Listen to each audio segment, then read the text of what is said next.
नमस्कार, मैं Geetanjali Verma, assistant professor drawing and painting, SMM government girls college Bhilwara. आज के इस वीडियो में हम बीए पार्ट थर्ड के थ्योरी पेपर में विंसेंट वैन गॉग का अध्ययन जारी रखेंगे, जिससे हम वाकिफ़ हैं। पिछले वीडियो में भी इसका अध्ययन कर चुके हैं।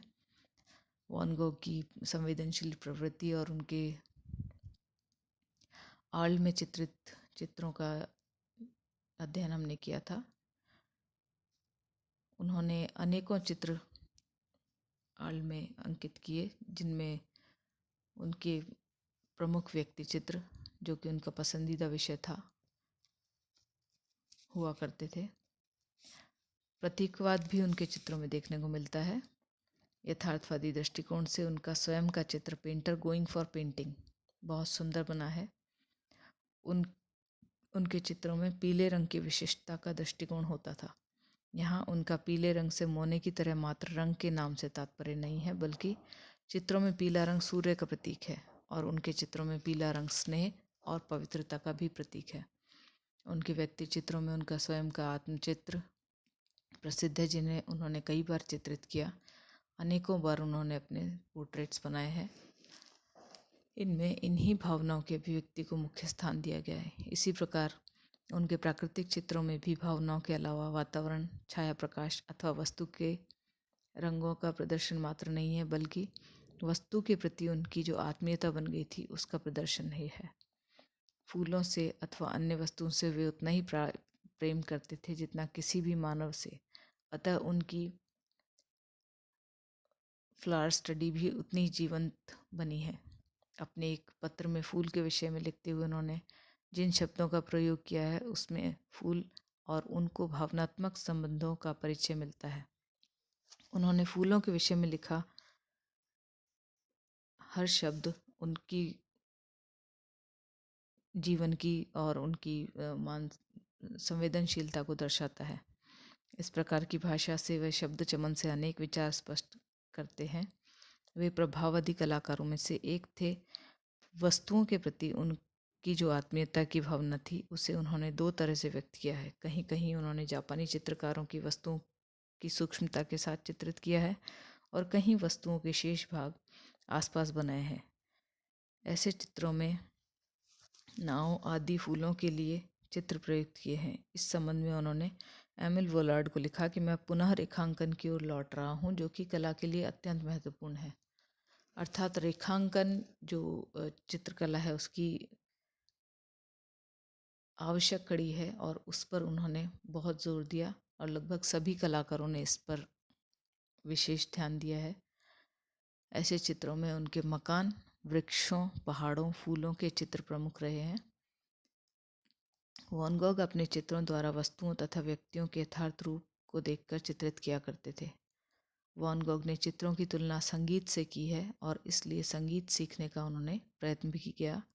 एक वृद्ध पियानो वादक से पियानो सीखने की भी कोशिश की। वे जानना चाहते थे कि पर्शियन ब्लू, येलो, ग्रीन आदि रंग संगीत की किस भावना से मेल खाते हैं। इसलिए उनके चित्रों में समुचित रंग योजना देखने को मिलती है। जिस प्रकार की रचना प्रकृति में दिखाई देने वाली वस्तुओं, पक्षियों तथा तितलियों में मिलती है।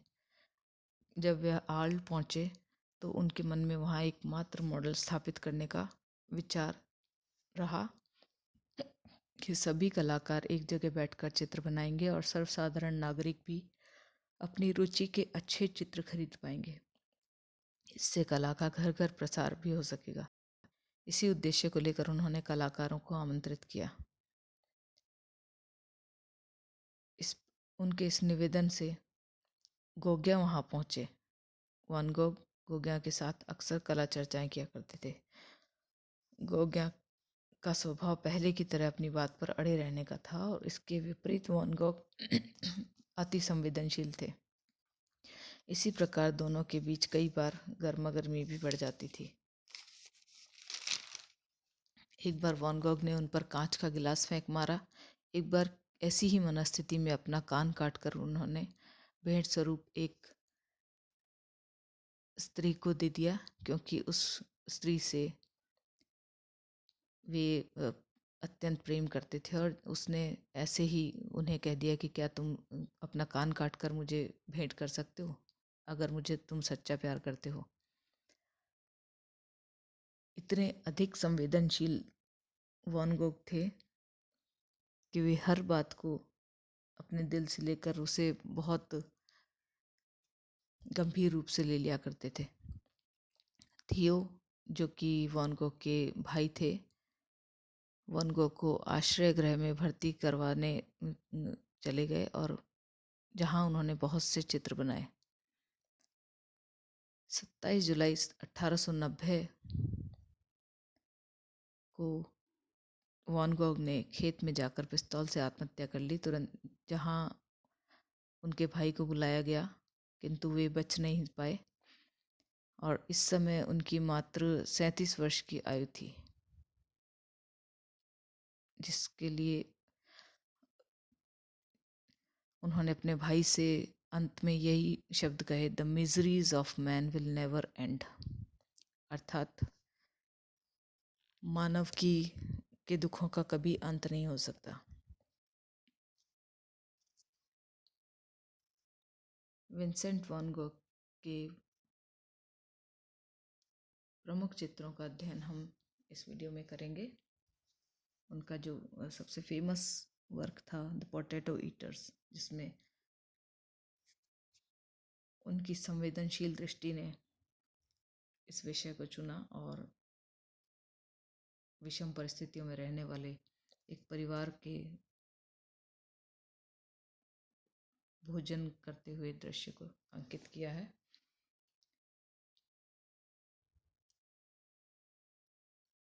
उनकी जो उन्होंने होटल किराए पे लिया था, वहाँ का चित्र आर्ल में जब वहाँ वो रहते थे, बेडरूम और द नाइट कैफ़े उन्होंने उस दौरान चित्रित किए, जो कि बहुत चर्चित चित्रों में से हैं। सेल्फ पोर्ट्रेट, जब उन्होंने अपने कान को काट लिया था और उस पर बैंडेज किए हुए उन्होंने स्वयं का आत्मचित्र भी अंकित किया। इन चित्रों से हम वैन गॉग की स्टाइल बहुत आसानी से समझ सकते हैं। कलरफुल पैचेस के साथ, स्ट्रोक्स के साथ उन्होंने अपनी एक इंडिविजुअल स्टाइल बनाई थी। उनके पोस्टमैन का भी उन्होंने पोर्ट्रेट किया था। कैफे टेरेस एट नाइट और Road with Cypress and star.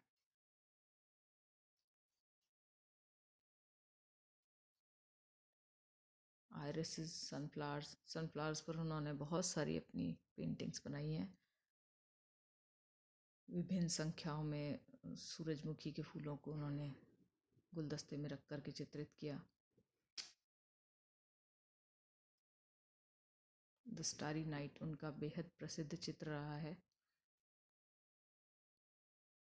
उनके ब्रश का जो मूवमेंट है वो बहुत सुंदर रहा और लयात्मक है। द सिएस्टा, गांव में खेतों में काम करते हुए मजदूर, कृषक थोड़ी देर आराम करते हुए इस विषय को उन्होंने चित्रित किया। Wheat field with crows,